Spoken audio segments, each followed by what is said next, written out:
Hi friends, welcome to our channel. Brahmamudi serial next ఎపిసోడ్లో ఏం జరగబోతోందో ఈ వీడియోలో చూసి తెలుసుకుందాం. మా అమ్మ మా నాన్నకి విడాకుల నోటీస్ పంపించడానికి కారణం నువ్వే అని కావ్యని అన్న రాజ్. అసలేం జరిగింది అని తెలుసుకోవడానికి ఈ వీడియోని స్కిప్ చేయకుండా ఎండ్ వరకు చూసేయండి. స్టెల్లాకి హెల్ప్ చేస్తూ రాహుల్, రాజ్, ప్రకాశంలో వంటని పూర్తి చేస్తారు. అలా స్టెల్లా కనీసం చేసిన డిషెస్ని కూడా తీసుకొచ్చి డైనింగ్ టేబుల్ మీద పెట్టదు.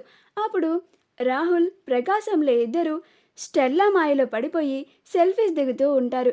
ఇంకప్పుడు రాజే ఆ డిషెస్ని తీసుకొని టేబుల్ మీద పెడతాడు. పెట్టి రాహుల్ని, ప్రకాశంలని పిలుస్తాడు. అప్పుడు వాళ్ళిద్దరు కూడా వచ్చి కూర్చుంటారు. ఆ తరువాత రాహుల్, స్టెల్లా, నేను తినేసిన తరువాత మనిద్దరం సపరేట్గా మాట్లాడుకుందాం అని అంటాడు. అప్పుడు స్టెల్లా ఓకే మిస్టర్ డెలిషియస్ అని అంటుంది. ఆ తరువాత పులిహోర నువ్వే సర్వ్ చేసుకొని నేను చేసిన డిష్ ఎలా ఉందో చెప్పు అని అంటుంది. అప్పుడు ప్రకాశం నువ్వే కొసరి కొసరి వడ్డించచ్చు కదా స్టెల్లా అని అంటాడు. అప్పుడు స్టెల్లా నేను ముందే చెప్పాను, నేను కుకింగ్ మాత్రమే చేస్తాను, మిగతా పనులన్నీ మీరే చేసుకోవాలి అండ్ మీరు ముగ్గురు నాకు అసిస్టెంట్స్ కదా, సో మీరే చేసుకోండి అని అంటుంది. అప్పుడు ప్రకాశం సరేలే అని తనే వడ్డించుకొని తింటాడు. తినగానే రుచి చాలా దరిద్రంగా ఉంటుంది. కానీ బయటకి ఆ మాట చెప్పకుండా అలానే స్టన్ అయిపోయి ఉంటాడు. అప్పుడు రాజ్ బాబాయ్ బాబాయ్ అని పిలుస్తూ ఉంటాడు. అప్పుడు రాహుల్ మావయ్య అని పిలిచినా కానీ అస్సలు ఉలకడు పలకడు. అప్పుడు స్టెల్లా వెళ్ళి హే పులిహోరా అని అనగానే ఆ స్టెల్లా అని అంటాడు. అప్పుడు స్టెల్లా ఏంటి నేను చేసిన డిష్ నీకు నచ్చలేదా, అలా స్టన్ అయిపోయావు అని అంటుంది. అప్పుడు పులిహోర అయ్యో స్టెల్లా, నువ్వు చెయ్యకపోవడమా ఆ డిష్ బాగోకపోవడమా, అమృతంలా ఉంది, నువ్వు చెప్తే నమ్మవనుకో అని అంటాడు. అప్పుడు స్టెల్లా అమ్మయ్య, మరి ఎందుకని అంత స్టన్ అయిపోయి నేను షాక్ అయ్యేలా చేశావు అని అంటుంది. కాసేపు టెన్షన్ పడ్డాను తెలుసా అని అంటుంది. అప్పుడు రాహుల్ అంత బాగుందా అని వెంటనే తను కూడా వడ్డించుకొని తింటాడు. తినగానే రాహుల్ కూడా స్టన్ అయిపోతాడు. అప్పుడు స్టెల్లా హే మిస్టర్ డెలిషియస్ అని అంటుంది.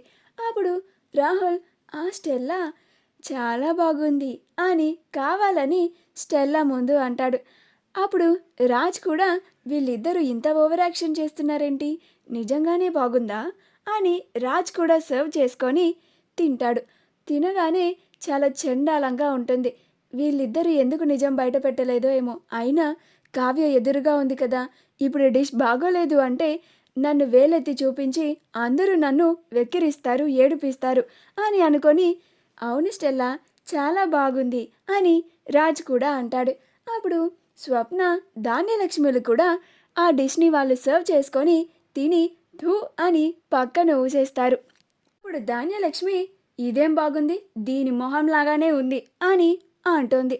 అప్పుడు ప్రకాశం ఏ ధాన్యం, స్టెల్లానొక్క మాట అంటే మాత్రం బాగోదు చెప్తున్నా అని అంటాడు. అప్పుడు రాహుల్ అవునత్త, స్టెల్లా చాలా బాగా చేసింది కదా, నువ్వు స్టెల్లానంటే బాగోదు అని అంటాడు. అప్పుడు ధాన్యలక్ష్మి అదెక్కడ చేసింది, చేసింది మీరే కదా అని అంటుంది. అప్పుడు స్వప్న ఏంటి దాన్ని అంటుంటే మీ అందరికీ రోషం పుట్టుకొస్తుంది, రాజ్ ఇప్పటికే ఇది ఇక్కడ ఉండి చాలా చేసింది, వెంటనే దీన్ని ఇక్కడి నుంచి పంపించేయి, కుకింగ్ అన్నా బాగా చేస్తుందేమో అని ఇప్పటి వరకు నేను ఆంటీ ఓపిక పట్టాం, దీని కుకింగ్ అచ్చం దరిద్రంలానే ఉంది, వెంటనే దీన్ని ఈ ఇంట్లో నుంచి నువ్వు పంపిస్తావా లేకపోతే నన్ను పంపించేయమంటావా అని అంటుంది.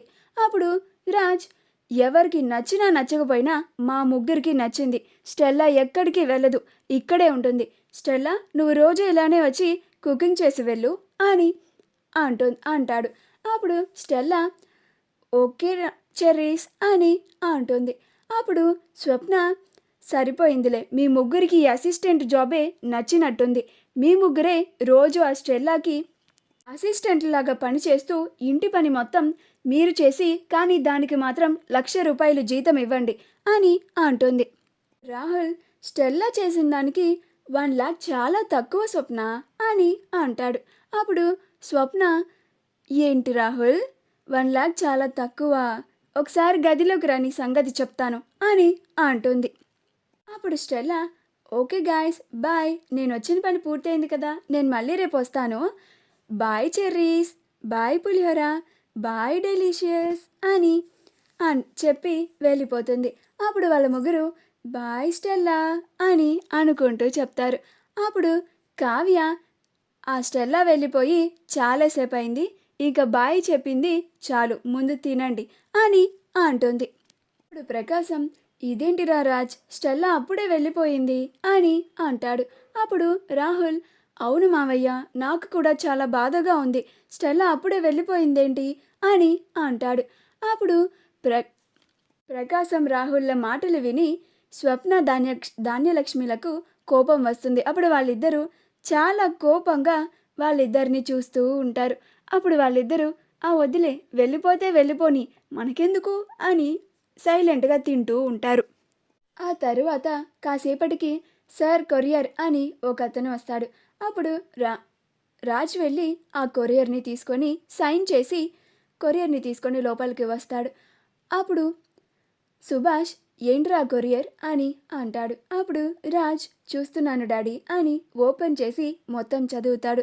చూసి షాక్ అయిపోతాడు. అప్పుడు సుభాష్, ఏముందిరా అందులో అంత షాక్ అవుతున్నావు అని అంటాడు.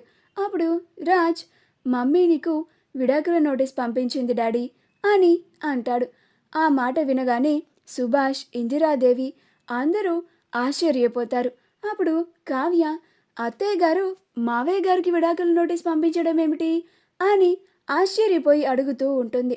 అప్పుడు రాజ్, షటప్, చాలింకా నాటకాలు ఆపండి, నువ్వు మీ అమ్మ కలిసి మా అమ్మకి ఏమి నూరు పోసారో ఏమో, ఇప్పుడు మా అమ్మ చేతే స్వయంగా మా నాన్నకి విడాకుల నోటీస్ పంపించేలాగా చేశారు, తక్షణమే మా మమ్మీని మా ఇంటికి పంపించేయండి, లేకపోతే నేనేం చేస్తానో నాకే తెలీదు అని రాజ్ కావ్య పైన అరుస్తూ ఉంటాడు. ఇప్పుడు సుభాష్, నువ్వేం చేస్తావో నాకు తెలియదు రాజ్, నా భార్య నాకు కావాలి, నువ్వు మీ మమ్మీని ఎలా ఒప్పించి తీసుకొస్తావో నాకు తెలీదు, నేను మాత్రం అపర్ణ లేకుండా అస్సలు ఉండలేను, తనకి విడాకులు ఇచ్చే ప్రసక్తే లేదు అని రాజ్ పైన అరుస్తూ ఉంటాడు. అప్పుడు రాజ్, మమ్మీని ఎలాగైనా ఈ ఇంటికి తీసుకొచ్చే బాధ్యత నాది డాడీ అని రాజ్ సుభాష్కి మాట ఇస్తాడు.